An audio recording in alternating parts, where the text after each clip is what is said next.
За хамгийн ихний асуулт нь би Батбаатар даргаас эхлээд асууя. Стандарт хэмжил зүйн газрыг одоо даргалж явж байгаа энэ хүний хувьд манай улсын хувьд бол 2017 оноос эхлээд стандартын эрх зүйн орчныг шинжилээд явж байна. За 2023 оныг одоо засгийн газрын тогтоолоор энэ жилийг бүсчилсэн хөгжлийн бодлогоор дэмжээд бүсчилсэн хөгжлийг дэмжих хичээл болгосонтой холбоотойгоор нэг бүс нэг стандартын бодлого барьж байна гэж сая бас шадар сайд мэдгдлээ. Тэгэхээр хууль эрх зүйн орчин шинтгэлийн хүрээнд ямар шинтгэлүүдийг хийж байгаа юм бэ? Энэ талаар та нийт оролцогчдод мэдээлэл өгөөч. За та бүхэнд энэ өдөр мэдээг хүргэе. За хамгийн анх бол 1994 онд стандартчил чанарын баталгаажуулалтын тухай хууль гэж 94 онд батлагдсан. За 2004 онд чанар тохирлын үнэлгээний тухай хууль гэж батлагдсан. 2004 онд. За 2017 онд бол стандарт техникийн зохицуул тохирлын үнэлгээний итгэмжлийн тухай хууль гэж одоогийн хүртэл ингээ хүчин төгөл мөрдөгдөж байна гэдэг залруулж хэлэх нь зөв баг. За одоогийн байдлаар бол энэ стандартчил хамгийн сүүл батлагдсан 17 оны хуулийг бол нэмэлт өөрчлөлт оруулахаар манай агентлаг болон засгийн газраас энэ дээр бол ажиллаж байгаа гэдгийг хэлье. Бүсчилсэн хөгжлийн үзэл баримтлалыг 2024 оны 6 сарын 5-ны өдөр баталсан байгаа. Монгол улсыг бол ер нь бол 7 том бүс болгож баталсан. Тэрний нэг нь болохоор энэ Төв аймаг, Дархан уул, Сэлэнг аймгийн хамарсан юм том бүс байгаа. Энэ дээр ямар чиглэлийн үйл ажиллагаа явуулахаар хөдөө аж ахуй, мал аж ахуй, тэгээ аж үйлдвэрлэлтийн дэд үтс болгож хөгжүүлнэ гэд заасан байна. Тэгэхээр энэ хоёр чинь хоорондоо уялдах хэрэгтэй. Тэгэхээр одоо үзэл баримтлал гэдэг бол урт хугацааны бодлогын бичиг баримт. Алсын яриа 2050 бол 2050 он хүртэл хэрэгжих хэрэгтэй.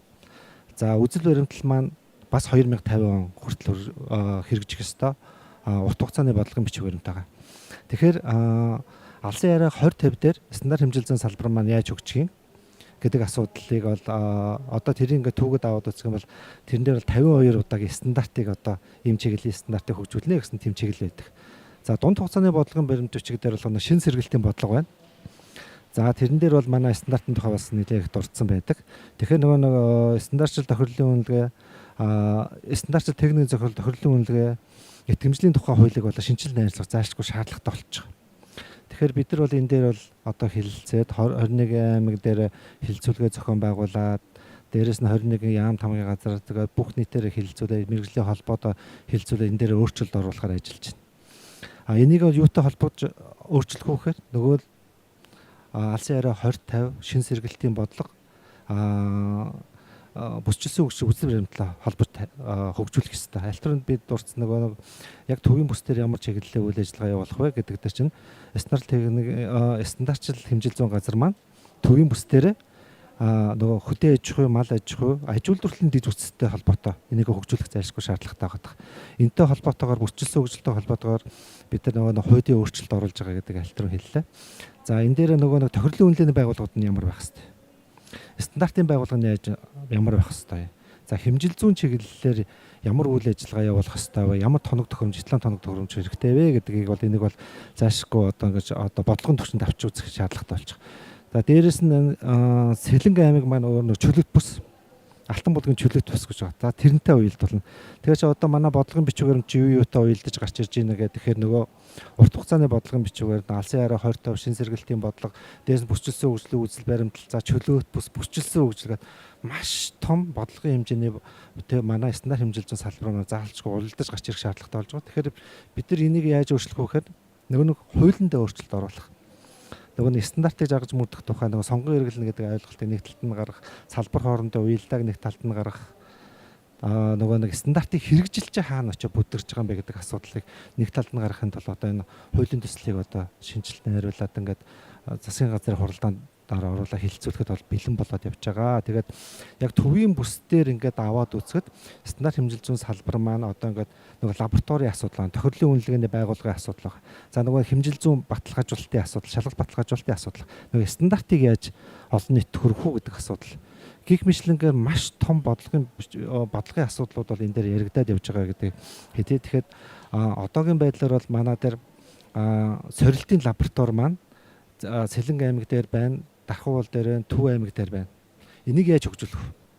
За нөгөө энэ 3 аймаг дээр чинь нөгөө хэмжиг хэрэгсэн шалгалт баталгаажуулалтын ажил явагдаж байгаа. Энэ дээр одоо яаж хөгжүүлэх вэ? Дээрээс нөгөө 14 мега төсөлтэй чи яаж уялдуулах вэ гэдэг бол маш бодлогын асуудал явж байгаа. Энэ бол стандарт хэмжил зүйн газар дээр одоо энэ яг бодлого стратеги төлөлтөө 24-өөс 28 оны стратеги төлөлт. За тэгээд нөгөө засгийн газрын үйл ажиллагааны хөтөлбөр дээр 24-өөс 28 оны засгийн газрын үйл ажиллагааны хөтөлбөр дээр нэг улс нэгдсэн стандарт гэдэг асуудал бас орж ирж байгаа. Гэх мэтлэн маш том бодлогын бичиг баримтын хувьд бол бид нар бол энэ дээр нь ажиллаад энийг бол энэ чиглэлд бол стандарт хэмжил зүйн салбарыг яаж хөгжүүлэх вэ гэдэг асуудлыг бол одоо бид нар энэ дээр ажиллаад явж байгаа гэдэг танд хэлье. Баярлалаа.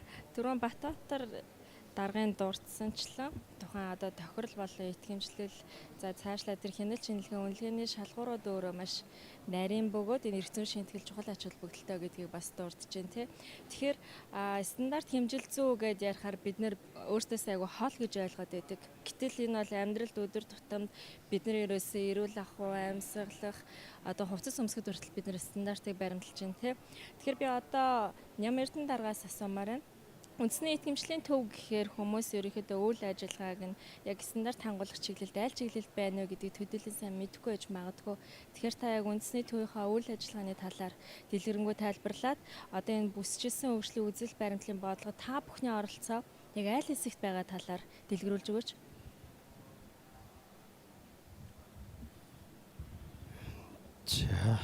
За төвийн бүсийн хөгжлийн чуулганд оролцож байгаа нийт оролцогчид та бүхэнд бас энэ өдрийн мэнд хүргэе. За Монгол улсын шадар сайд өөрөө онцгойлон хэлээд байгаа энэ стандартын хэрэгжилттэй. Энэ бүх шатандаа стандартын хэрэгжилтээр бид нар анхаарч ийж нөгөө бидний өдөр тутам яриад байгаа хүний эрүүл мэнд аюулгүй байдал одоо бүх амьдрах таатай орчноор хангагдах энэ бололцоо бүрднэ гэдэг. Энэ стандартын хэрэгжилтийг одоо ямар төвшөндөө хэрэгжилсэн байна гэдгийг нотлох, баталгаажуулах одоо тогтолцооных нь одоо илэрхийллийн дээд хэлбэр бол итгэмжлэл гэж ойлгож болно. За Монгол Улсын итгэмжлэлийн байгууллага за итгэмжлэлийн үйл явц 30-аад жилийн түүхтэй 1994 оноос эхэлсэн байдаг. За өнөөдөр 30-аад жилийн түүхийн явцад итгэмжлэлийн байгууллага одоо сүүлийн 2-3 жилийн хугацаанд үйл ажиллагаа нь одоо яг чигдэрч олон улсынхаа стандарт шаардлага шалгууртаа нийцэж үйл ажиллагаагаа явуулж байгаа. За мөн өнөөдрийн илтгэлүүд дээр тодорхой гарч байгаа шиг байна. Хот хөдөөгийн хөгжлийн ялгаа өөрөө маш хол зааг ялгаатай болсон учраас бидний нөгөө өдөр тутам яриад байгаа хотын төвөгжрөл төвлөрөл гэх тэ энэ проблемууд ч өөрөө энэ хөгжлийн зааг ялгаанаас үүдэлтэй байгаа. Тухайлбал орон нутагт үйлчилгээ үзүүлж байгаа төрийн байгууллагуудын үйлчилгээ чанар хүртээмж нь нийслэлээс маш доогуур, маш олон хувиар доогуур байгаа учраас чанартай үйлчилгээ авахын тулд орон нутагт ажиллаж байгаа, амьдарч байгаа иргэд хэрэгцээ шаардлага хангахын тулд нийслэл рүү одоо тэмүүлж байна. Тэгэхээр энэ бид нар энэ бүсчилсэн хөгжлийн бодлогоороо энэ 7 бүсээр ард иргэдийнхээ анхдагч хэрэгцээг хангах энэ төрийн үйлчилгээнүүдийг чанартай хүртээмжтэй болохгүй бол энэ урсгал улам нэмэгдсээр л байх болно. Тийм учраас бид нар одоо салбартаа ярьж Монгол Улсын засгийн газраас нэгдсэн бодлогоор 7 бүсэд хувааж за энэ 7 бүстэй анхдагч хэрэгцээг хангах энэ төрийн ажил үйлчилгээний энэ тэргүүнд онцгой анхаарах хэрэгтэй гэж. За тухайлбал одоо энэ төвийн бүсдэр ажил үйлчилгээ хийж байгаа лабораториуд мал эмнэлгийн лаборатори, хүн эмнэлгийн лаборатори, хүнс энэ бүх чиглэлийн лабораториуд үндэсний итгэмжлэлийн байгууллагаар итгэмжлэгдэж үйл ажиллагаа явуулж. Итгэмжлэгдээгүй л бол одоо тухайн лабораториос гарч байгаа сорилт шинжилгээний дүнг хаанч хинж хүлээн зөвшөөрөхгүй. Тийм учраас цаашдаач Монгол Улсын төр засгаас бодлого гаргаж итгэмжлэгдээгүй л бол энэ лабораториудыг үйл ажиллагааг нь явуулахгүй гэсэн ийм хатуу бодлого барих нь зүйтэй гэсэн ийм зүйлүүд яригдчих. Суман дээр байгаа нэг иргэн одоо эрүүл мэндийн шалтгаанаар нэг оншоо тодруулах гэхэд тэр онш нь ямар байгааг гаргаж чадахгүй тийм лабораториуд нь тийм төвшөнд хүрэхгүй бол тэр хүн нийслэл үргэл зорино. Гэх мэтчлэн одоо иргэдэд үйлчилгээ иргэний бүртгэл, улсын бүртгэлч гэдэг юм уу, мал эмнэлгийн лаборатори, хүнсний лабораториуд ингэж хүмүүсийн анхдагч хэрэгцээнд хангагдчихж тэр аймаг орон нутагт амьдарж байгаа хүн тэндээ доктор сууршилтай ингэж одоо амьдрах нөхцөл боломжоор хангаж байгаа.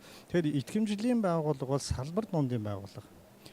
Дөнгөж сая бас танд тодорхой дурдлаа. Уул уурхай, зам барилга, хүнс, эрүүл мэнд те. Энэ бүх салбарын дотоод зохион байгуулалтанд те хангаж, итгэмжилж те чанартай, найдвартай гэдгийг нотолж, олон улсынхаа шаардлага шалгуурт нийцж байгаа хэсэгтэр те баталгаажуулж байна. Итгэмжлэлийн байгууллагаас чадамжаа үнэлүүлсэн тохирлын үнэлгээний баталгаажуулалтын байгууллагууд чиглэлийн салбарынхаа баталгаажуулалтыг хийгээд доошхоо салбарлаад явдаг.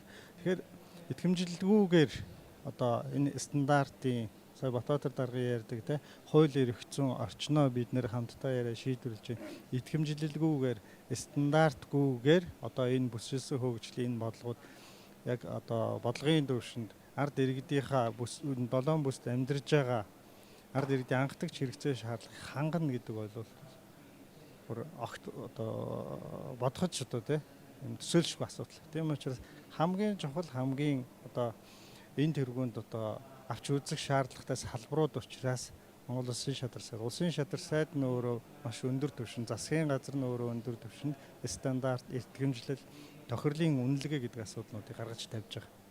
Тэгэхээр хамгийн одоо оролцоо ихтэй чухал салбар. Бидний хувьд бол одоо яг сая танд дурдсан 7 бүсдэр анхдагч хэрэгцээг хангах энэ лабораториуд байна уугүй юу гэдгээр сая энэ бүсчилсэн хөгжлийн тэр 40 гаруй те 57 8 энэ хэн чалгалтын үүднээс энэ 7 бүсэд эмнэлгийн лаборатори нь ямар чадамжтай ажиллаж байна. Тухайлбал те мал аж ахуй одоо бүс үйлдвэржүүлэлтийн бүс гэдэг. Тэгэхээр нөгөө Төв аймагт чинь мал эмнэлгийн лабораториуд нь ямар төвшөнд ажиллаж байгаа юм. Өнөөдөр жишээлбэл мал эмнэлгийн лаборатори нь итгэмжлэгдээгүй л явж байгаа жишээний. Тэгэхээр бид нэр итгэмжлүүлээч те энэ чанартай, найдвартай гэж нэрэгдэв. Бид нар мал ахуйгаа эрүүл аюулгүй байдлыг гин хангахгүй бол чанартай эрүүл хүнс хэрэглэнэ гэдэг бол санахын ч хэрэг байхгүй. Тэгэхээр анхдагч энэ суурь хэрэгцээг яаж байгаа энэ чиглэлийн лабораториудыг олон улсын шаардлага шалгууртаа нийцж байгаа хэсэгтэй чанартай найдвартай гэдгийг хангахын тулд энэ хяналт шинжилгээ үнэлгээнийх нь бодлогот нь оруулаад чиглэлээр ажиллана гэж. Энэ жил төлөвлөгөөнд тусгагдсан байна. За нэмэртэн дарагтаа баярлалаа.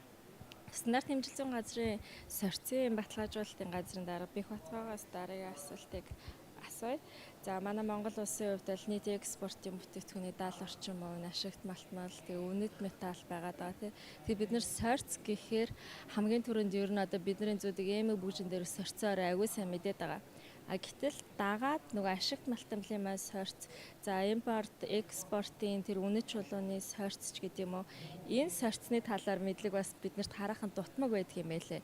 Энэ төрлийн бизнес эрхлэгчид жишээний сорьцын баталгаажуулалтыг хэрхэн авдгийн, шатаарал нь ямар байдгийн, сорьцын хяналтын газар өөрөө ямар чиг үүрэгтэй явж байгаа юм бэ? Энэ нь магадгүй манай одоо энэ бүсийн бизнес эрхлэгчид тэр дунд ашигт малтмал болон үнэт металлын бизнес эрхлэгчдэд төлхөө хамааралтай байгаа учраас та энэ талаар бас дэлгэрүүлж өгөөч.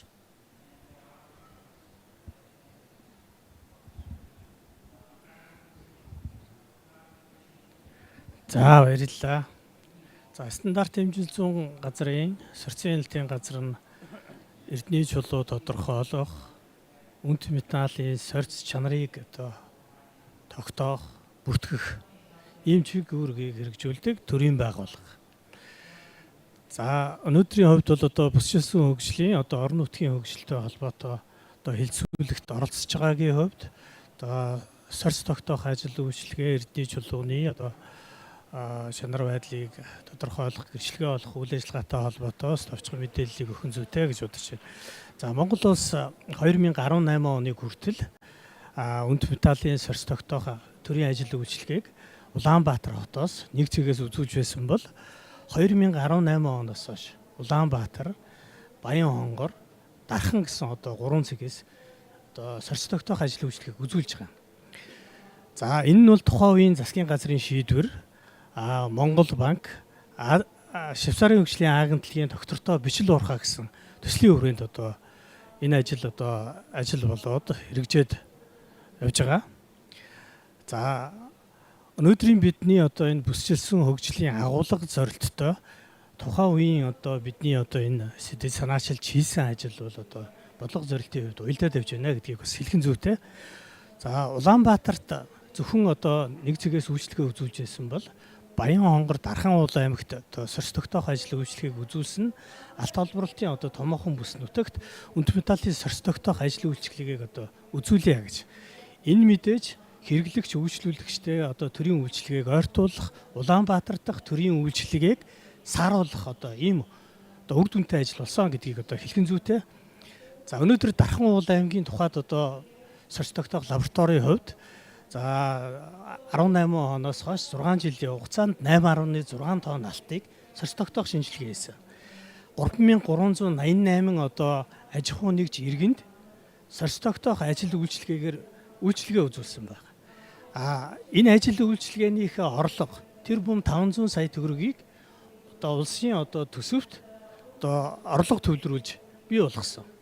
За 3388 хүн Улаанбаатар хотоос одоо үйлчлэгээ авлаа гэж бодоход тэр улсуудын цаг хугацаа зардал ямар байх вэ? Өнөөдрийн эндээс үйлчлэгээ үзүүлсэний хувьд тэр зардал хэмнэгдсэн. Цаг хугацаа хэмнэгдсэн гэдгийг одоо онцолж хэлхэн зүйтэй. Цаашлаад энэ одоо жишээгээр одоо алт боловсролтын томоохон бүс нутагт үндэс металлын сорьц тогтоох ажил үйлчлэгийг одоо нэмэгдүүлэх одоо чиглэлийг энэ одоо бодлогын зорилтын хүрээнд хэрэгжүүлэхэн зүйтэй гэж миний хувьд үзэж байгаа. За алтны сорьц тогтоох гэдэг нь бол одоо тухайн алтыг худалдах, арилжах нөхцөлийг бүрдүүлж байгаа. Маш энгийнээр бол одоо олборлолтоос одоо бид одоо бүтээгдэхүүн болох замд нь одоо дэмжлэг үзүүлж байгаа хэрэг. Тийм учраас энэ үйл ажиллагааг бол одоо цогцоор нь хамтд нь авч үзэх ёстой гэдгийг бол хэлэх ёстой. Бид алтны нийлүүлэлтийн одоо сүлжээг одоо албан ёсны сүлжээ гэх юм бол эцсийн дүндээ Монгол банк хийгээд арилжааны банкн дээр одоо тухайн алт одоо тушаагдж ирдэг энэ нөхцөлийг бол бид одоо албан ёсны сүлжээ гэж байгаа. За энэ сүлжээгээр явсан нь бол мэдээж бүртгэл, татвар гэд олон зүйлд одоо өөрийн ач холбогдол нөлөөг үзүүлж чадна гэж одоо ойлгож байгаа маа. За товчхондоо миний одоо хэлэх зүйл юм байна. Та бүхэндээ баярлалаа. За Бэхбат таартай баярлалаа. Баярхуу дараагаас дараагийн асуултыг асууя. Бид бүхэн хэмжих хэрэгсэл, шалгалт баталгаа ажиулалт гэхээр ерөнхийдөө жин грамм дээр хамгийн төлхөө ашиглаж байгаа. Тэгээ түүнийгээ маш сайн мэдж байгаа. Тэгэхээр манай улсын тухайд энэ чинь 2019 онд хэмжилзэн тухай хуулиар хэмжих хэрэгслийг шалгаж тогтоож байгаа.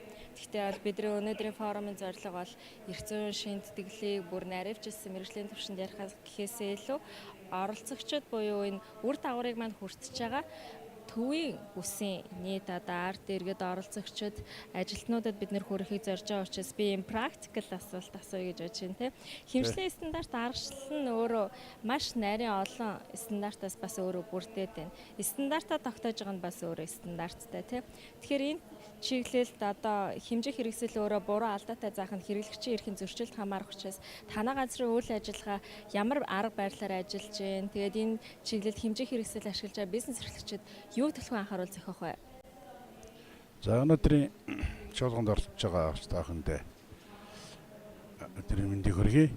За хүн төрлөختөн бол одоо төрхөөсөө ихсүүлээд хэмжил зүйн үйл ажиллагаанд одоо хамрагддаг гэж ойлгож байна. Шинэ нэрсэн төрөө хөхд хүндийн жингээ хэмжүүлдэг. За тэгээд дараа нь өөрийнхөө уртыг хэмжүүлдэгээс эхлээд ингээд хүн төрлөختөн бол хэмжил зүйн үйл ажиллагаанд хамрагдаж байна гэсэн үг. За хэмжил зүйн үйл ажиллагаа гэдэг нь тухайн нэлээд нарийнсаж өгсөн хууль маань 2019 онд хамсаг батлагдсан. За тэр хуулинд бол тодорхой заалтуудыг тусгасан байдаг. За хуулиад дагаад өнөөдөр хэмжил зүйн тухай үйл ажиллагаа эрхэлж байгаа 10 гаруй журам одоо дагаж бүртгэгдэж байна. За энэ журмандаа бид бүхэн бас оруулаад бүх үйл ажиллагааны тус тодорхой заагдсан байдаг. Энийг бол тухайн нэрж тавьчлахаас хасуун тааханд тавьчихсан бас ингээд ойлгуулж болно. За улсын баталгаачин заавал хамгаалах хэмжих хэрэгсэл гэж одоо байдаг юм аа. Энэ жагсаалтыг бол Монгол Улсын засгийн газраар баталдаг. Өнөөдөр бол улсын хэмжээнд 160 гаруй хэмжих хэрэгсэл одоо жагсаалтанд байна. За энэ жагсаалтанд одоо та бидний өдөртмөн үйл ажиллагааны эрхлэлд одоо худалдаа төлбөр тооцоонд хэрэглэгдэж байгаа хэмжих хэрэгслүүдийг одоо манай Национал хэмжээний газар баталгаажуулж улсын баталгаа зөв хэмжээний нэгдвэл айлч хангаа хэсэгт нь дүгнэлт одоо өгч за мөн энэ хэмжих хэрэгсэл таны үйл ажиллагаа хэмжих хэрэгсэл баталгаатай гэдгийг нотолсон нь гэрчлэгээ олгосноор энэ үйл ажиллагаа маань явж байгаа. За хувь хүн болон аж ахуйн нэгж байгууллагууд нь бас хэмжил зүйн тухай өөрийн одоо үүрэг хариуцлагыг суулн заасан байдаг. За бидний хамгийн өдөртөн үйл ажиллагаанд хэрэгэлдэг хэмжээр онол худалдаа болон худалдаа үйлчлэгийн төвд хэрэгжилж байгаа худалдааны жин за аж ахуйн нэгж байгууллагууд хэрэгжилж байгаа одоо том худалдааны авт пүүнүүд за мөн одоо тэгээд Эмнэлгийн эрүүл мэндийн хэлбэгтэлтэй одоо даралтын аппарат гэдэг зэрэгээс өсвөлөд ингээд тоочод байл маш олон хэмжих хэрэгслүүд одоо бид байгаа. Яг бидний ард иргэдийн өдөртмөн хэрэглэдэг хэмжих хэрэгслүүд маань бол одоо та бүдгийг хэрэгжилж байгаа худалдаа гэж хэрэгжилж байгаа төлбөр тооцооны хэмжих хэрэгслүүд юм аа л гэсэн. Энэ маань бол худалдааны жимэл төлбөр хэрэгжилж байгаа юм баталгаажлын хугацааг шалгаж одоо баталгаажуудыг нотолж байгаагаар хэмжил зүйн нэгдлүүл хэдвэд хангуулж байна гэж ойлгож байна. За хэмжил зүйн үйл ажиллагаа бид бол бас гадаадын олон улсын систем гэдэг нэг чиг өнөөдөр бас барьж ажилладаг. За энэ нь бол олон улсын одоо хэмжлийн нэгдүүлэлт хангуулах үднээс манай орон бүтэж байгаа хэмжил зүйн үзүүлэлт маань олон улсын хэмжлийн нэгдүүлэлт адилхан одоо хэмжээнд мөрдөгдөж байна гэж ойлгож байна. За ер нь одоо бидний хамгийн ойрхон тутам хэрэглэж байгаа гэдэг ярьдаг тийм ээ. Гэрийн цахилгааны тоолоор. За мөн одоо айл орон сууц хэрэглэж байгаа усны тоолоор. Энэ үйл ажиллагаа маань бид өхний одоо бас төлөв тооцоод хэрэглэгддэг. За тэндээ айл өрх өхүүд маань өөрийн гэр орон сууц аж ахуйнаас хэрэглэгдэж байгаа хэмжих хэрэгслийнхаа хугацаа нэмийг болоос тогтоогоод тэндээ бас зах хэмжээний хяналтаа тавьчихад болно.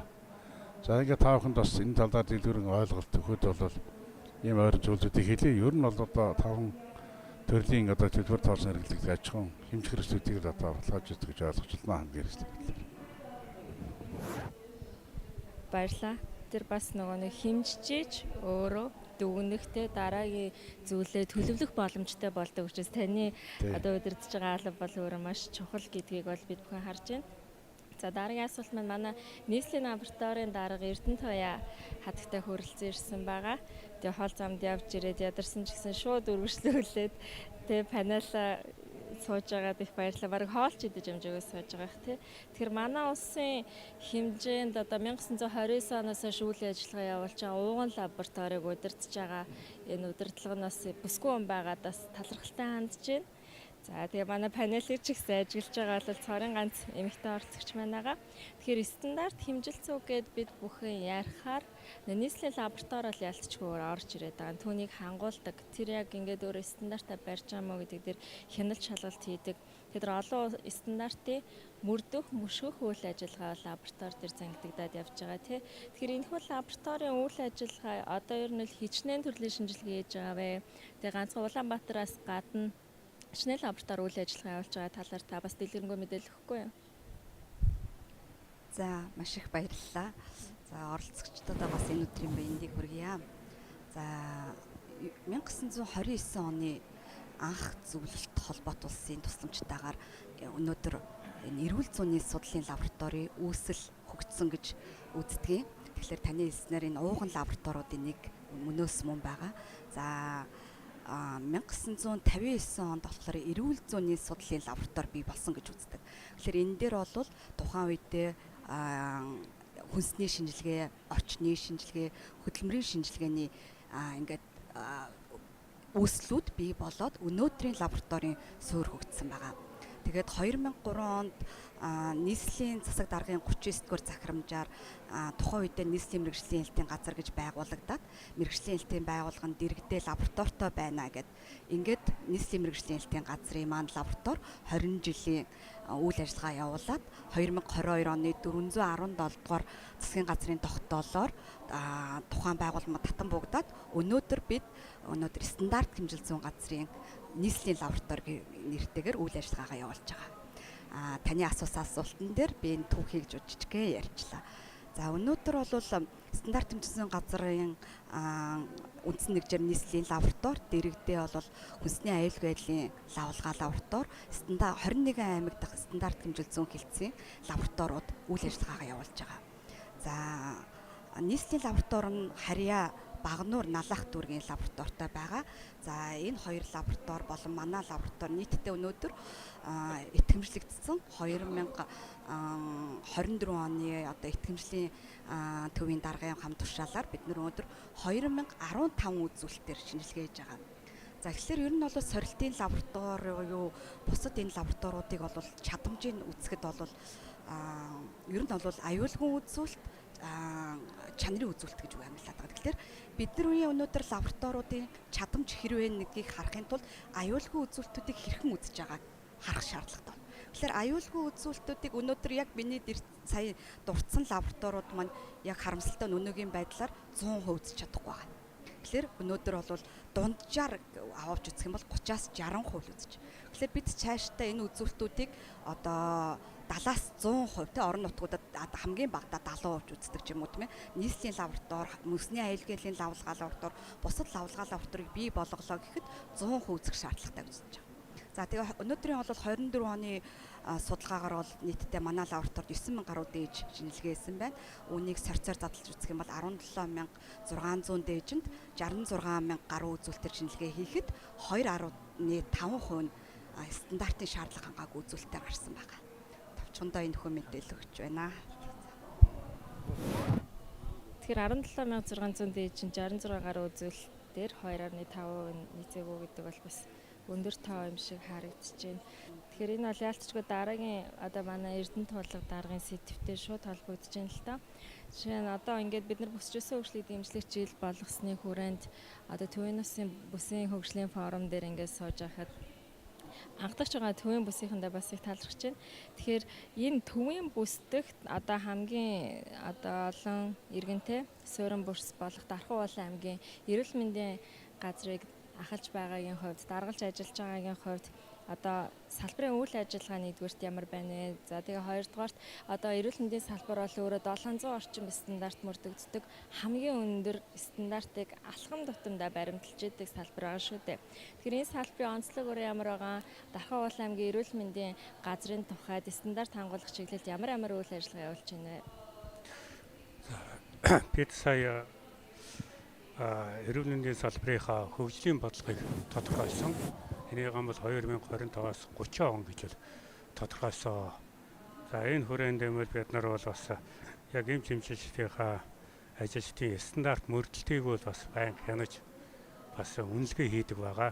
Ер нь жилдээ бид нар нэгээс 2 удаа үнэлгээ хийдэг.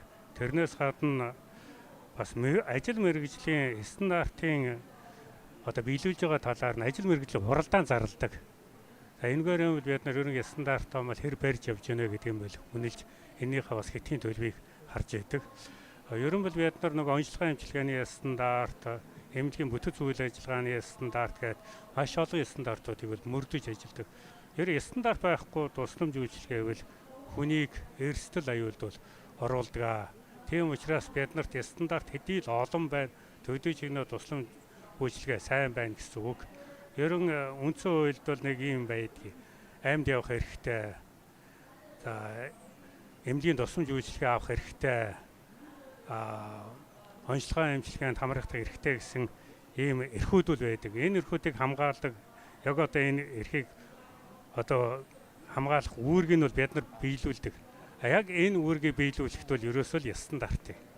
Тэгэхээр зэрэг бид нар нэг хүнд одоо мэслийн нэг тусламж үйлчилгээ үзүүлэлээ гэхэд тэр дуршлаг, ур чадвараас үл хамааран тэр стандартыг хэрэгжүүлсэн бол амжилттай болдог. Стандартаа хэрэгжүүлэхгүйгээр дуршлаг дээр үндэслэл хийвэл алдаа гардаг. Тийм учраас стандарт бол өөрөө нэг номер юм аа. Тэгээд бид нар сая бодлогын бичиг баримтанда одоо алсын хараа 2050 доктортой хөгжлийн бодлого 2030 шинэ сэргэлтийн бодлого мөн хамтарсан засгийн газрын үйл ажиллагааны хөтөлбөрийн эрүүл мэндтэй холбоотой заалтуудыг авч бүсчилсэн хөгжлийнхаа одоо бодлоготой уялдуулж томьёолсон байгаа. Энэ дотор ингээд томьёолоод явж байхад бол бид нар нэг юмыг бол ажигласан Дархан уулын аймаг их онцлог юм байна. Яг дөрөвтэй юуны зорилтын яг бодлогын зорилтын тэр хэнийг ч орхигдуулахгүй тэгш хүртээмжтэй байх нөхцөлийг Дархан уулын аймаг хамгийн сайн хангаж байгаа юм байна. Харин энийг эрүүл мэндийн салбар уялдуулах нь салбар хоорондын уялдааг нь хангах нь чухал юм байна гэж. Энд юу вэ гэвэл ахмад хөгжлийн төвгээд ахмадууд нь зориулчихсан байна. Хөгжлийн бэрхшээлд хүний төвгээд хөгжлийн бэрхшээлтэй ялгаатай хэрэгцээд хүүхдүүд зориулсан төв бий болчихсон байна. Архины хамааралтай хүмүүс зориулаад жаргалтай амьдрал төвгээд нээчихсэн байна. Мөн хүүхд гэр бүл хөгжлийн төв байна. Залуус хөгжлийн төв байна гэдэг баг нас бүлгээр ингээ ангилаад хүнд ерөн бол 3 янзын үйлчлэгээ үзүүлж байна. Хөдөлмөр байна. Тэнд боловсролын бас үйлчлэгээнүүд байна. Дээрээс нь эрүүл мэндийн тусламж үйлчлэгээнүүд байна. Энийг бид нар бол ерөн уялдуул цаашаа авч явах ёстой юм байна гэж бодоод ерөн салбар хоорондын зохицуул гэж яддаг ерөн хүмүүсүүдийг бол эрүүл мэндийн газраас томилж ажиллая гэдэг ерөн төлөвлөгөөнд тусгаад оруулсан байгаа. Тэгэхээр энэ бол цаашдаа урт хугацаанд бас хэрэгжээд явах ажил байх гэдэг нь тий. Тийм. Баярлалаа. Батбаатар даргаас 2 дахь асуултаа асууя. За манай панел хилцүүлгээ сүүлийн хилцүүлэг. За дээрэс нь оролцогчд маань нийтдээ 6 оролцогч байгаа учраас би төрөө нөгөө нэг 4-өө танилцуулахаар марчиж хүн тус бүрээс 2 асуулт асууж байгаа. Тэгээд ер нь бол баримтлах хугацааны хувьд бол бид бүхэн яг цагаа баримтлаад явж байгаа учраас минут санал шаардлагагүй гэж бодож байна.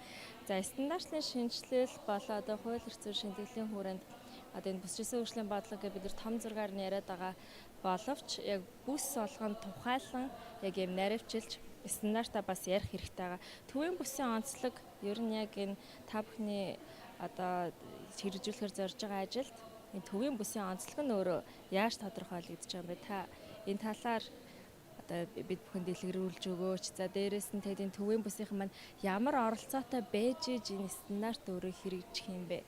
Оролцоо нь өөрөө юу байх юм бэ? За дахиад өнөөдөр мэндийг хүргэе.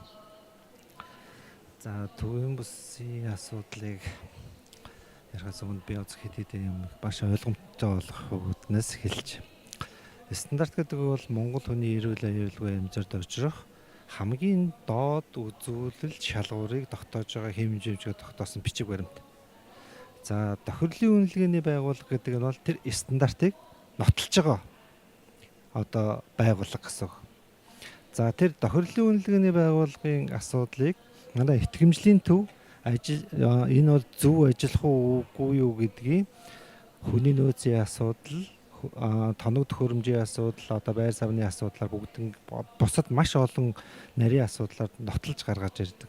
Тийм байгууллага байгаа. Хэмжил зүйн асуудал гэдэг бол стандартыг хэмжиж тэрийг бол одоо хэмжихгүй бол стандарт нисэж гэнэ үгүй юу гэдгийг тохирлын үнэлгээний байгууллагууд нь тэр хэмжил зүйн бодлогоор тэрийг бол нотолж гаргаж ирдэг гэсэн ийм агуулга явж байгаа. Тэгэхээр одоо бол ерөнхийдөө ойлголт бол айгүй тодорхой болж ирж байгаа гэдэг та бүхэнд хэлж байгаа. Одоо тэгэхээр натаа цуг сууж байгаа бүх панелист манай энэ тухай л ярьж байгаа.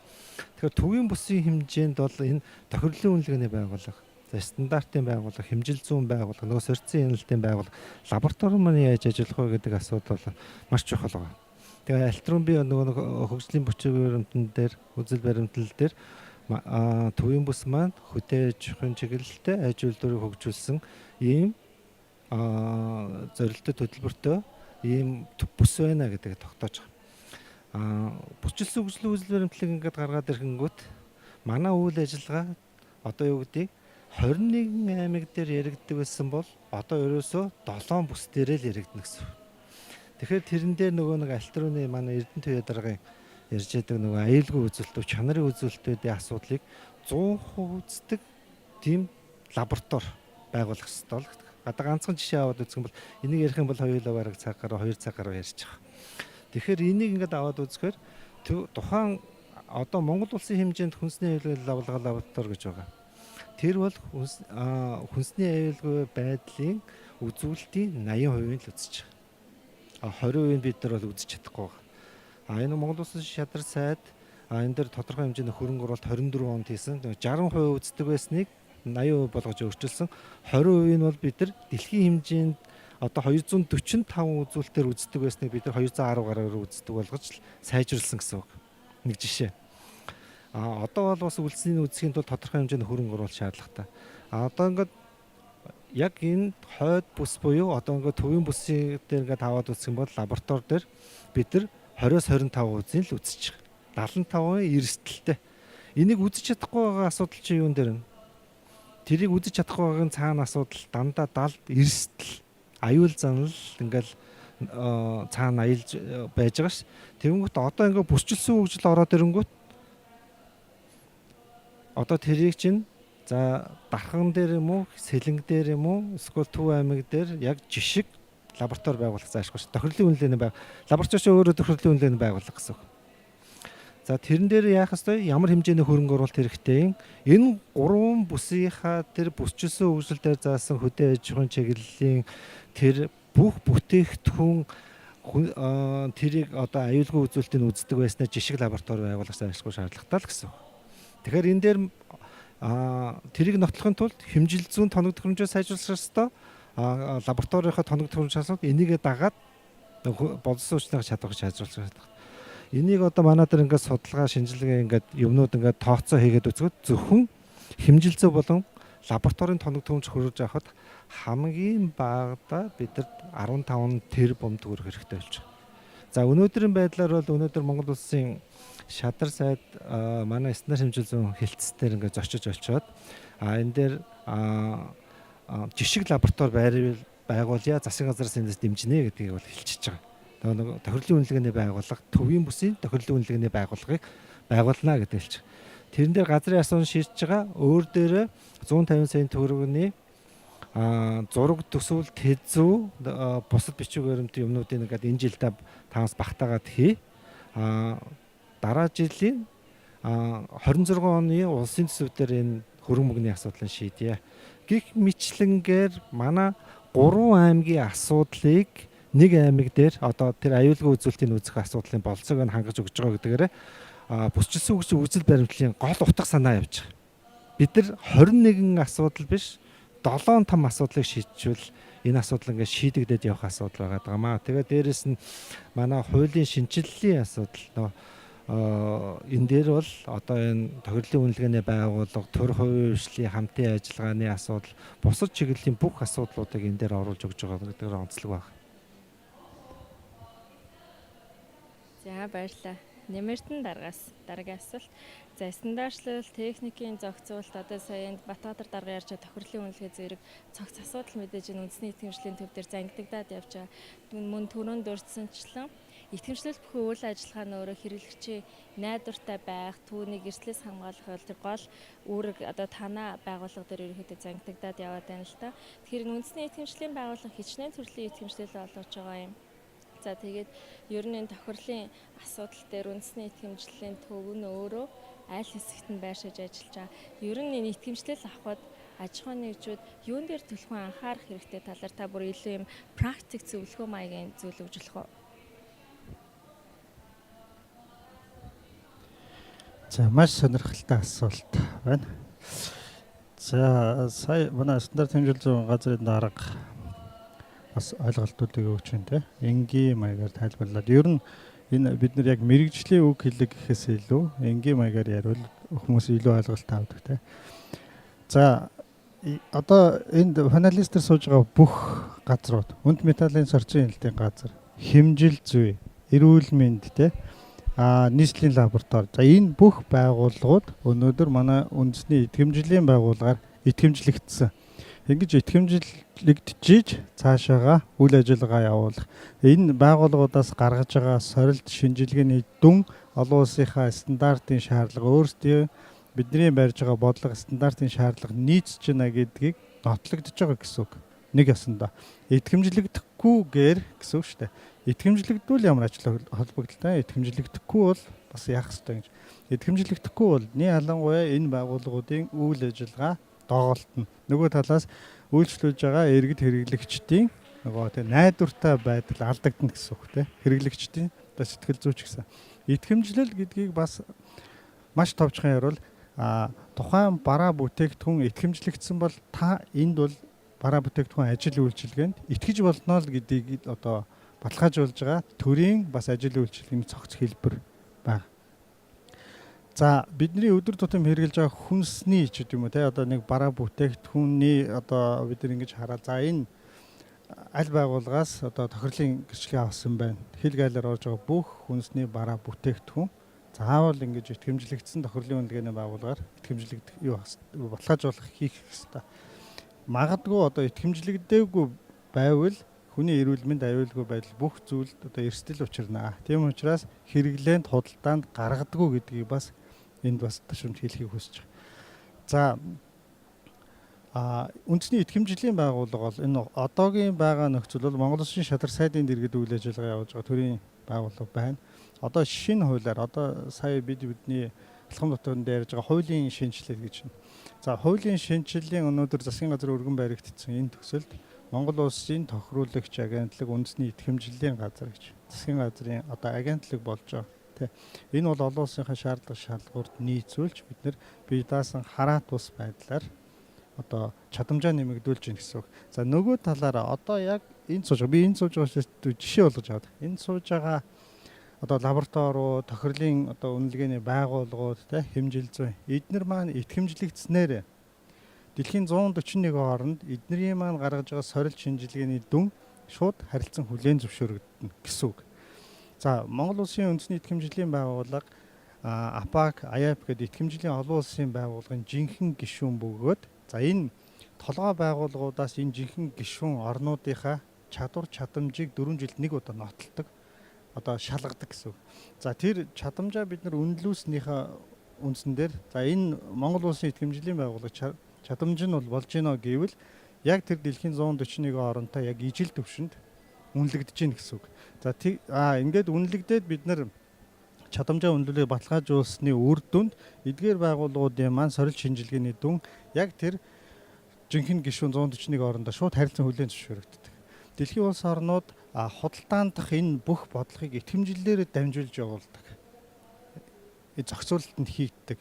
Манайхаас итгэмжлэгдсэн одоо жишээлбэл одоо сарчин нийслэлийн лабораториос гарч байгаа дүн шинжилгээ хятад улс руу гаргаж байгаа хүнсний юм уу малын гаралтай түүхий эд бүтээгдэхүүн нийслэлийн лабораториор итгэмжлэгдсэн лабораториор сорилт шинжилгээний дүнгээ хийлгэсэн тохиолдолд хятад улс дахин давхар тэн дээр сорилт шинжилгээний дүн хийж худалдаандах бидний одоо яг үндсэн ярьдгаар худалдаандах техникийн саа татхар гэж байна.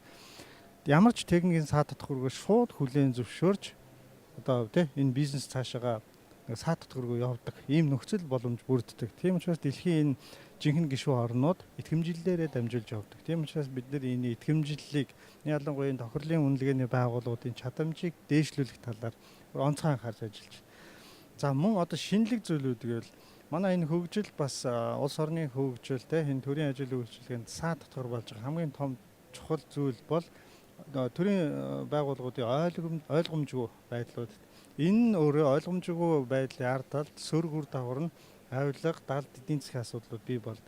Тийм учраас стандарт хэмжилзүүн газар одоо ISO энэ олон улсын стандартын байгууллагуудаас гаргасан авилгын эсрэг стандарт гэж.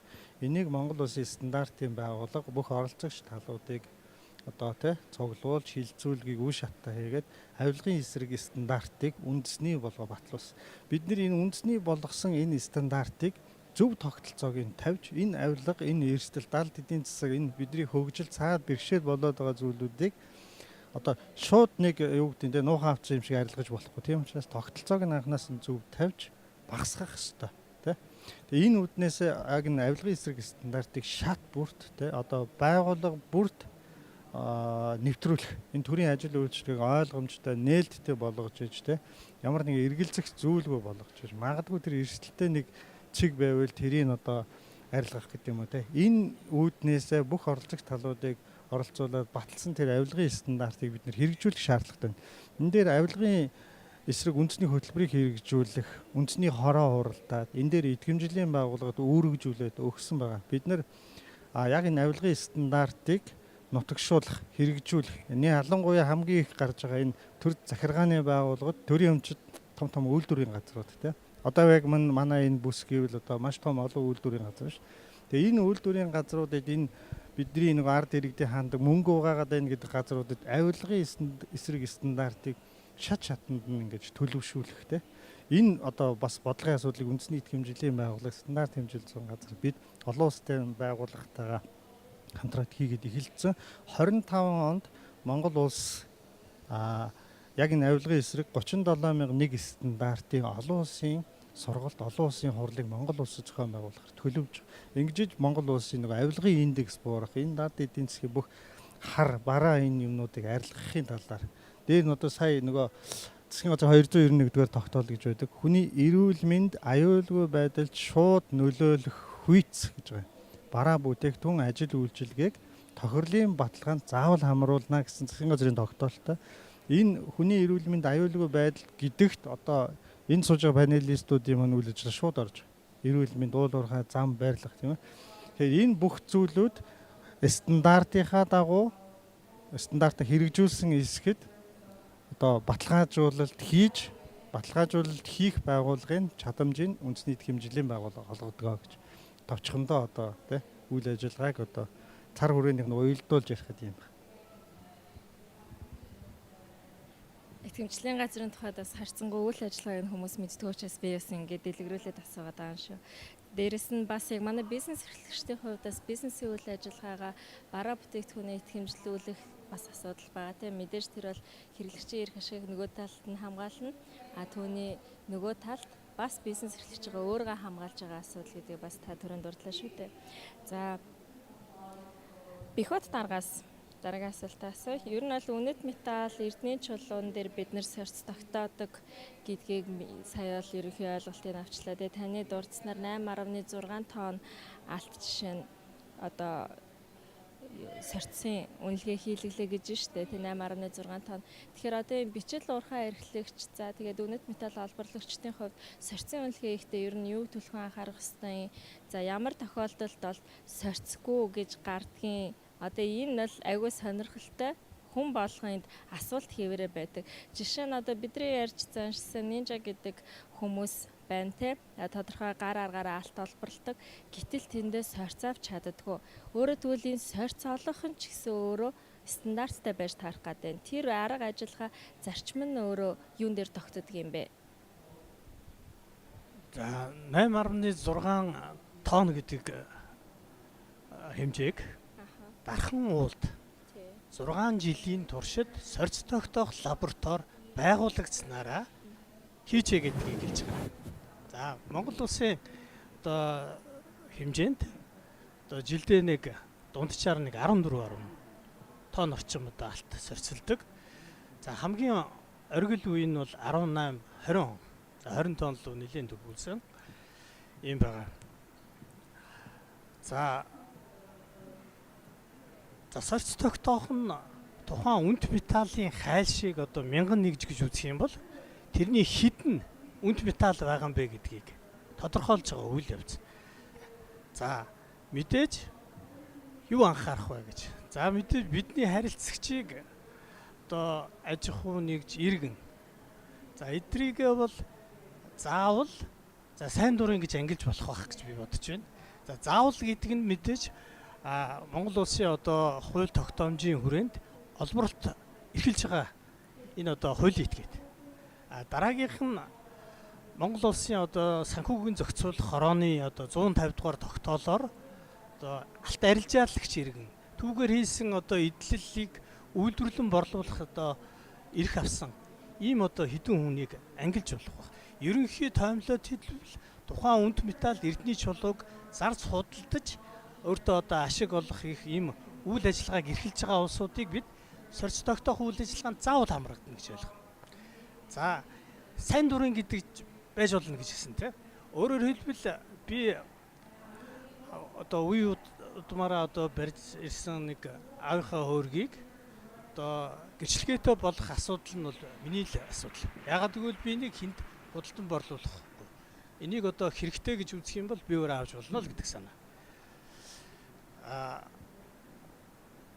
Сорц тогтоох ажил үйлчилгээний хувьд бол мэдээж бид одоо энэ бүсэлсэн хөгжилтөөгөө холбож ярихад бидний ажил үйлчилгээ орон нутагт ирснээр тухайн одоо орон нутагт хөгжиж болох тэр ажил үйлчилгээг дэмждэг л байх ёстой.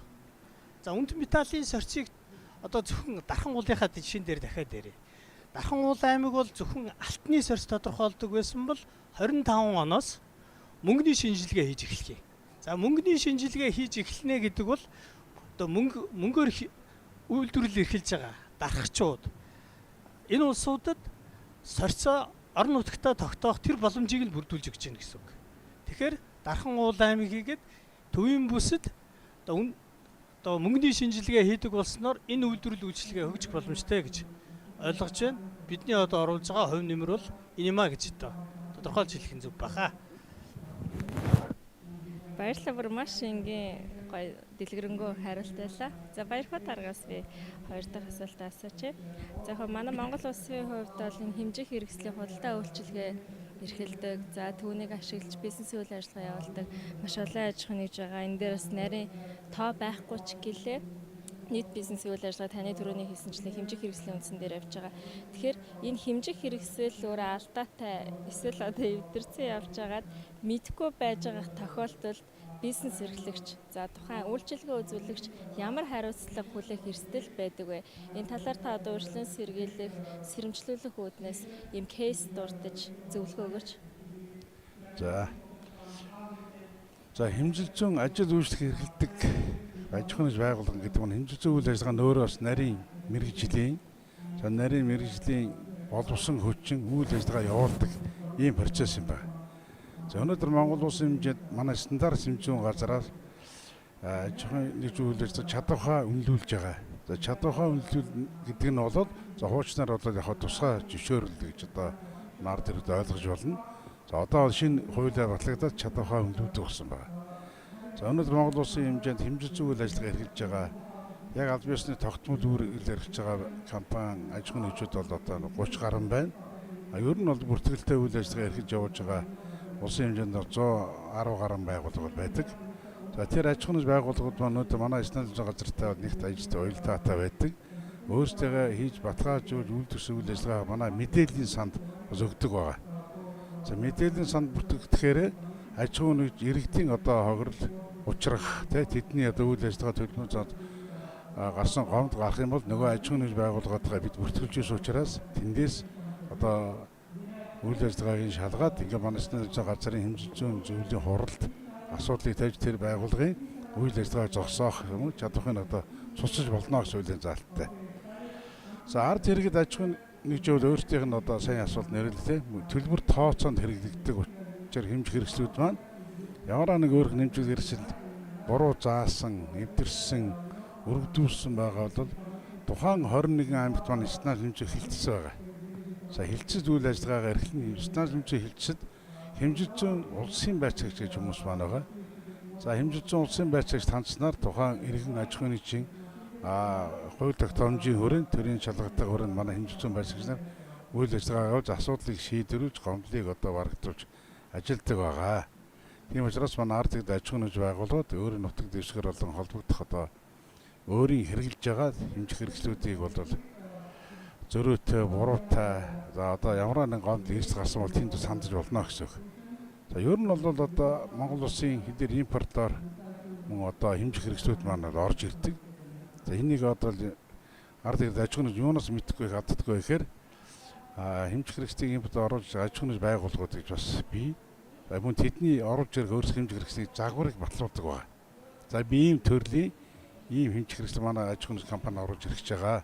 Энийг одоо цааш Монгол улсын нутаг дэвсгэрт аж ахуйн үйл ажиллагаанд одоо хэрэг зөвшөөрч одоо мөрдүүлж тэр худалдааны хэмжирчлээ одоо зарж борлуулдаг гэсэн үг.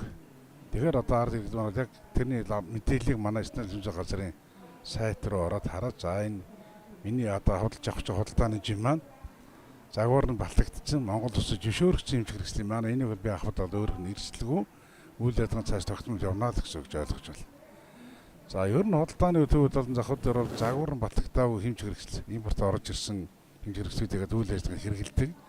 Тэр нь одоо хуулиар хоригдсон байдаг учраас ард иргэд аж ахуйн нэгжүүд бол одоо тэр нь нэлээд бухимдгүй хандаж энэ төлөөр мэдээл багтаа учраас ийм өөрсөнд нь эдийн засгууд хохирол учрах боломж өдөрж хохирол учраад байдаг юм аа. Тийм учраас энэ манай одоо стандарт газрын сайт бол нэлээд нээлттэй болсон, шинжлэгдсэн байгаа. Тэндээс одоо өөрийн үйл ажиллагаа хэрэглэх хэмжих хэрэгслүүдийг жагсаалтыг авч цааш үйл ажиллагаанд хэрэгж болно гэж ойлгож байна. Хамгийн энгийнээр ойлгоход. За ингээд таны асуулт хариуллаа гэж ойлгож байна. Баярлалаа. Жишээ нь онлайн шопоос нэг жин захиалж авчаад би хохирчлоо гэдэг жижигнэл болохгүй л болж таарч Тийм байна. болохгүй л болж байна гэсэн. Тэгэхээр одоо өөрийнхөө хэрэглэж байгаа жингээ судлаад энэ Монгол улсад бүртгэгч үү гэдэг нь бүртгэлийг харж хэрэгтэй. Бүртгэгч үү. Тэр нь бол стар хэмжээ мэдээллийн санд бүртгэлтэй байдаг. А тухайн энэ хэмжих хэрэгслийн үйл ажиллагаа явуулдаг аж ахуйн нэгжүүд маань бас өөрсдөө хариуцлага хүлээдэг гэсэн үг. Ер нь одоо би тудлаа гэсэн би өөрсдөө нэг оруулж ирдэг. Замун том үйл ажиллагаанд суйрлуулдаг. Баталгаажуулдаг юм болч аж ахуйн нэгж одоо хэмжижин ажилласан өргөжүүлж байгаа аж ахуйн компаниуд өөрсдөө гүйцэтгэдэг. Тэдний иргэд манай станцын газартай ажил уялдаа холбоотой байдаг учраас иргэд буух эзэн буц хаягтай гэж ойлгож болно гэсэн үг. Ийм тухай аж ахуйн орж ийг гэж ойлгож байна. Тийм ээ. Тэр стандарт бол бас хоёр талыг хэнийг хамгаалж байгаа тий. Одоо магадгүй хэрэглэгч хохирол одоо би хэмжих хэрэгслээ баталгаажуулаг өгөөс хэрэглэгчид хохирол очуулсан бол бүр цаашлаад эрүү болон зөрчлийн хэрэгцээ асуудал болоод явчих. Эрслээс бас давхар хамгаалдаг байх нэ. Их гоё дэлгэрэнгүй хариулт өгсөн баярхуу даргатаа баярлалаа. За их баярлалаа. За Эрдэнэт даргаас нийслэлийн лабораторийн тухайд нөгөө Улаанбаатар хотын ундны усыг мөн хөрсний бохирдол за тэгээд тэр хөрсний усны шинжилгээг тогтмол хийгчийг өөрийнх нь эргэцэн байранд бичигт байт юм байлээ. Тэр нийслэлийн лаборатори яг нийслэлийн ундны усыг хэмжиждэг байж тэ орон нутгийн хэмжээнд одоо энэ стандартын дагуу байгуулагдаж байгаа лабораториудад уган лаборатори болохын хувьд та бүхэн туршлага солилцох за тэдгээр орон нутгийн хүний нөөцийг чадваржуулах чиглэлд ямар төрлийн хамтын ажиллагаа хөтөлбөрийг төлөвлөсөн байгаа вэ? Та бүхэн үйл ажиллагаанд ийм төлөвлөгөө орсон болов уу? За тэгэхээр түрүүнд хэлдгээр манай лаборатори нь хүнсний болон хүрээлэн борчны шинжилгээнд бүтээгдэхүүнд шинжилгээ хийж байгаа. За орон нутгуудынхаа лабораториудыг бол мэдээж бид нар оныхоо нөгөө төлөвлөгөөт сургалт болон төлөвлөгөөнийхаа дагуу одоо эх оныхоо төлөвлөгөөнийхаа дагуу бол төлөвлөгтөө энэ онуудад ийм лабораториудыг чадахжуулна гэд ингээд бол оруулсан байдаг таны асуултанд хариулахад. Тэгэхээр энэ жишээлбэл 2024 онд бид нар өнөөдөр 2 дугаар сард болон 11 сард стандарт хэмжээ зүүн газрын салбарынхаа төлөвлөгөөнд одоо орон нутгийнхаа лабораториудыг албан агчдыг одоо сургалтаар хангана гэд лабораторийн суур төвшин гэсэн сургалтыг зохион байгуулсан байна. За энэ хүү сургалт маань бол одоо өнөөдрийн байдлаар бараг 180-аад хүнд хамрагдаж сертификатчсан байгаа. Тэгэхээр энэ төрлийн сургалтууд ямар их одоо хэрэгцээ байсан бэ гэдг нь энэ тооноос ол харагдаж байгаа. Тэгээд лабораторийн мэрэгчлэлтэнгүүдийг яг өнөөдөр хэлэхэд яг мэрэгшүүлсэн сургалтанд бол аль ч одоо сургуулийн боловсролын юмд байхгүй байна. За ерөнхийдөө бол сургуулиуд маань өөрийн гэсэн одоо хөтөлбөртөө оруулаад ингээ хиймч одоо яг лабораторийн хүмүүс маань хиймч биологч гэсэн мэрэгчлэлтэй хүмүүс голдуу ажиллаад байгаа. Тэгэхээр яг энэ төрлийн мэрэгжлийн сургаж байгаа бол сургуулиуд бол цөөхөн болчиход байгаа. За тэгээд цөөхнөөс гадна энэ төрлийн сургуулийг төгсөж байгаа оюутнууд маш цөөхөн байгаа. Тэгэхээр энэ дээр бол нэгдсэн бас бодлого гаргах шаардлагатай гэж би харж байгаа. Одоо миний мэдхээр бол 2000-аад оноор үед лөө одоо 2010-аад оны үед лөө одоо хиймч гэдэг мэргэжлийг одоо Монгол улсын их сургууль шүү дээ. Одоо МОИС-ийг 2 оюутан төгссөн ч их жишээтэй байхгүй. Тэгэхээр тэр төрлийн төгссөн оюутныг өнөөдөр төрийн байгууллагаас илүү одоо хувийн компаниуд те өндөр цалинтай тэрлээ одоо ингээ авчдаг. Тэгээ өнөөдөр бидний одоо энэ сорилтын лабораториудад одоо мэрэгчсэн буюу мэрэгжлийн хүмүүс бол олдоц муутай болчиход байгаа. Тэгэхээр нэгт болохоор нийгмийн баталгаа гэдэг тий цалин мөнгө нийгмийн баталгаа лабораториудаар бол одоо төрийн байгууллагын лабораторийг хэлээд байна л да. Энэ дээр бол маш бага байгаа даа. Тэгэхээр нөгөө хувийн лабораториуд өндөр цалинтай юмруус орчдөг. Тэгэхээр бид нар бол нийт зөвхөн одоо манай салбарын хувьд энэ хүмүүсийг мэрэгшүүл сурахаас гадна энэ өнөөдөр төрийн бодлогын хувьд бол бас авч үзэх асуудлуудыг нэг гэж харж байгаа. За баярлалаа. Тэгэхээр мэдээж шипийн хувьд бол хамтын ажиллагаа байнгын явна. Гэхдээ тэнд бас төрийн бодлогоор бол өөрөө дэмжлэг хэрэгтэй гэдгийг хэлж байна шүү дээ.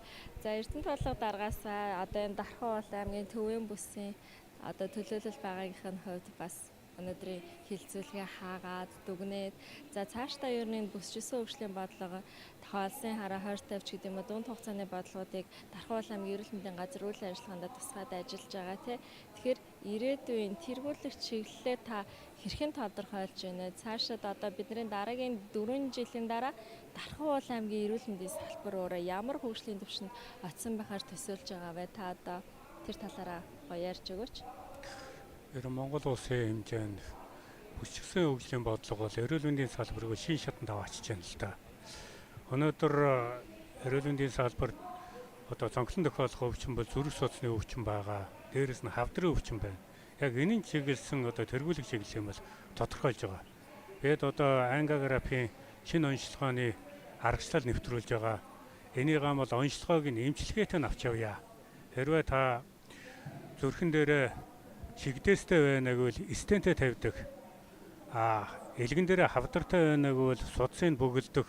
Тархиндаа харуултай байнаг бол бүлэнгийг хайлуулдаг. Ийм эмчилгээтэй хамт энийгээ тэргүүлэх чиглэл болгож авч явъя. Энийгээ хүний нөөцийг бэлдээд одоо явж байна. Тэгэхээр мэдээж энэ нутагшаад эмчилгээний аргачлал болоод өөрийн болоход нэлээд цаг хугацаа шаардна. Гэхдээ энэ бол бидний эрхэм одоо зорилго. Тэгээ биднэрт нэг онцлог байгаа. Монгол улсын хэмжээнд анх удаа олон улсын стандарт нийцсэн шинэ эмнэлэгтэй болж байгаа. Энэ шинэ эмнэлэг маань өөрөө шинэ тоног төхөөрөмжтэй, шинэ технологи дагах юм. Яг энэ дотроо бид нар ажлын байрны шаардлагыг хангасан энэ шинэ технологиг цааш хөгжүүлээд явах ийм болсон хүчнийг бэлдэх зайлшгүй шаардлага байгаа. Энийхээ өрөөнд бол ерөн сүүлийн хэдэн жил бол бэлдээд явж байгаа. Ялангуяа 23, 24 онд бол нэлээд эрчимтэй бэлдэж байна. Өнгөрсөн жилгээд 24 хүнийг, энэ жилгээд 17 хоног яг энэ чиглэлд бэлдэж байгаа. Бид нар бол богино олон урт хугацааны бэлтгэлийг бол хийж байгаа. Мэдээж урт хугацааных нь бол нэг мэрэгшүүлэг төрөлцсөн сургалтууд, богино хугацааных нь бол одоо төрөлцсөн эмнэлгүүд дээр дадлага хийх, багаар нь дадлага хийх байдлаар бол хэрэгжүүлээд явж байна. Ерөн энэ бүсчилсэн хөгжлийн юунд бол нөгөө 20 минутны хот гээд энэ дээр бас сайд маань 20 минутны тусламжийг Улаанбаатарын бүх цэгт хүргэнэ гэж байгаа шүү дээ. Тэгвэл Дархан аймаг 30 минутнаас дээш гэсэн үг яриа сууж болохгүй шүү дээ. Тийм учраас Дархан хотын айлч өнцөгт 20 минутны дотор эмнэлгийн анхан шатны тусламж үйлчилгээ үзүүлдэг, яаралтай тусламжийг үзүүлдэг ийм болгоё гэсэн төлөлтийг бол хийсэн байгаа. Ерөн ийм онцлогтой байна. Дээрээс нь тэгээд энд хамт оролцсон хүмүүстэй талархлаа. Та заавал хэрэгжүүлээрэ. Үнэхээр ингээд ажил хэрэг болгоно. Тийм бүх үйлчлэгийг авдаг бол бид нар аз жаргалын индексээс тодорхой хэмжээнд өсөх. Улаанбаатар руу явах урсгал 35% байдаг гэж хэлээ. Санхүүжилттэй гэсэн тэр хэмжээнд халддаг гэж хэлээ. Тэгвэл бид нар энийг багасгаад зөв өөр бүсээс ирдэг. Дээрээс нь энэ Оросын холбооноос дарханд ирж тусламж үйлчлэгээ авдаг ийм ирэмлэлийг алстаа бол бодож байгаа. Би бол мэслийн эмч, гэмтлийн мэсэлч. Хамгийн түрүүнд ойрхондоо хийх ажил зүгээр би 4-5 жилээр төсөөлж байна. Суурийн тавиад робот мэслийг нэвтрүүлэхээс хамгийн түрүүнд үений хагалгаан дээр хэвлийн үндийн хагалгаан дээр энэ маань Солонгос Гятад хоёр бол гайхамшигтай хийж шít хүмүүсүүдээ бас ийшээ явуулж үзүүлсэн. Ер нь нэвтэрч болохоор юм билээ. Та заавал ажил хэрэг болохоор гэж би төвийн бүсийнхний өмнөөс танаас хүсмээр байна.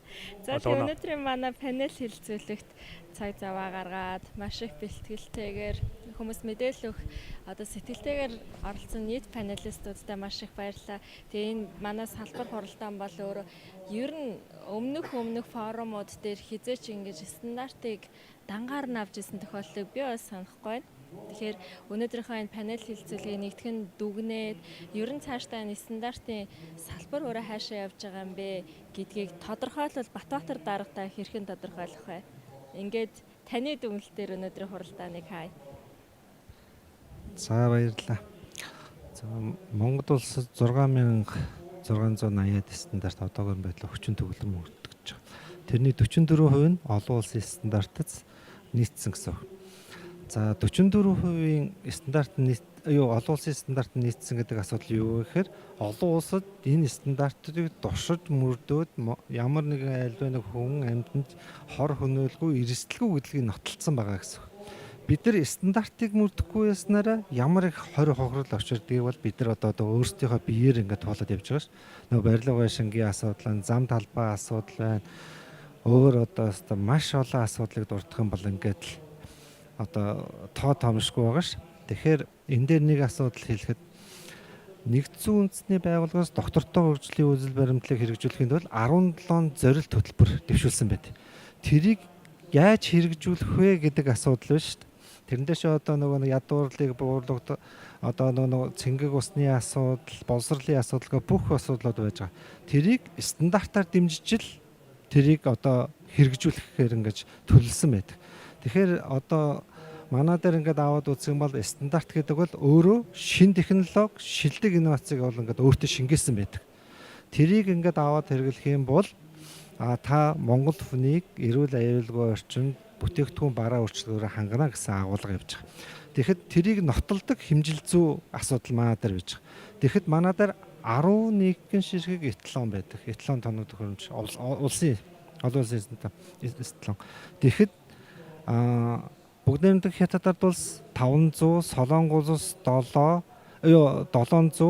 Герман улс гээд 1000 гаруй улсын эталонтой байдаг. За хамгийн бага нь гээд аваад үзэхэд манай Казахстан бас хамгийн ойрхон нэг Казахстанаас 70 гаруй эталон тоног төхөөрөмж. Тэгсэн чинь манай дээр яг энэ стандартыг нотолдог хэмжил зүүн тоног төхөөрөмж улсын эталоныг бид нар нотлуулах ажлын багжийг нотлуулахын тулд бусад улсуудаас очиж одоо энийг нотлоод өгөөч, энэ ажлын багжийг бэлдэж өгөөч гэж явуулдаг. Тэгээд бэлдээд ирэхээр бид нар ажлын эталоноо бэлдээд одоо аймагуд дээр одоо таны нөгөө нэг метрийн хэмжээ, жин хэмжээр одоо яа нэгтментрийг бол бид нэг нотолж гаргадаг гэсэн. Иймэрхүү байдалтай л явж байгаа. За дээрэс нь ингээд аваад үзэх юм бол аль төрийн нэг лабораторийн асуудал байна тийм. Монгол хүний эрүүл аюулгүй орчинд амьдарч байгаа аюулгүй үзүүлэлтийг бид нар 100% үзэж явах ёстой юм дээр манай хамгийн том лаборатори 80% таа үзчихэд 20% эрсдэлд оруулж байгаа гэсэн ийм тоо мэдээлэл байгаа шүү. Гэх мэтлэнгээр манай стандартын салбарт тулгамж байгаа асуудлыг ярих юм бол маш их асуудлууд байгаа. Тэгэхээр бид нар нэг улс бодлон улс шиг стандарт хэмжил зүйн газрыг бол нэг одоо юу гэдэг бусдын одоо нөлөөлгөөр өөрсдөө бүр шинжлэх ухааны үндсэлтэй нотлохоо баримтаа тэрийг үйл ажиллагаа явуулдаг ийм л стандарт хэмжил зүйн газрыг бол бид нар ингээд хүсэж байгаа. Тэгэхээр энэ дээр одоо энэ асуудал бол таны эрүүл аюулгүй орчинд амьдарч нөгөө үндсэн хуулийн заалт дээр яг тулж байгаа болохоор энэ асуудал болохоор таны ч асуудал биш, миний ч асуудал биш, стандарт хэмжээний салбарын асуудал биш. Тэгэхээр энэ бол Монгол хүн нэг бүрийн асуудал учраас энэ дээр одоо хүн болгон ач холбогдлоо өгөж энэ дээр хүн болгон сэтгэл зүрэхээ гаргаж аргаасаа гэж бодож байгаа. Манай хуулийн шинжилгээний асуудал ч гэсэн энэ дээр чиглэгдэж явж байгаа шүү. Хөрөнгө оруулалтын асуудал байна, боловсон хүчний чадхыг сайжруулах асуудал байна. Гэх мэтлэнгээр маш олон асуудлууд байгаа шүү гэдгийг хэлье. Тэгээд өнөөдрийнхөө хэлэлцүүлэгт орсон та бүхэнд маш их баярлалаа. Тэгээд хаахта стандарт бас дахин стандарт гэдэг үгээр хаачаа. За ингээд маш сонирхолтой панел хэлэлцүүлэг өрнөсөн нийт оролцогчдод, зочдод баярлалаа. За миний биеинд хурлын тэмдэглэл давхар хөтлөөд явж байгаа бүсчилсэн хөгжлийн үндэсний хүрээлэнгийн панел хэлэлцүүлгийн гол зорилго бол энэ панел хэлэлцүүлэг бүрээс зөвлөмж гарах ёстой.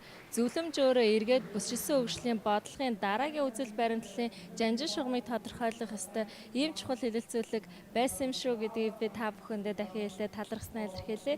За нийт оролцсон та бүхэндээ мөн баярлалаа.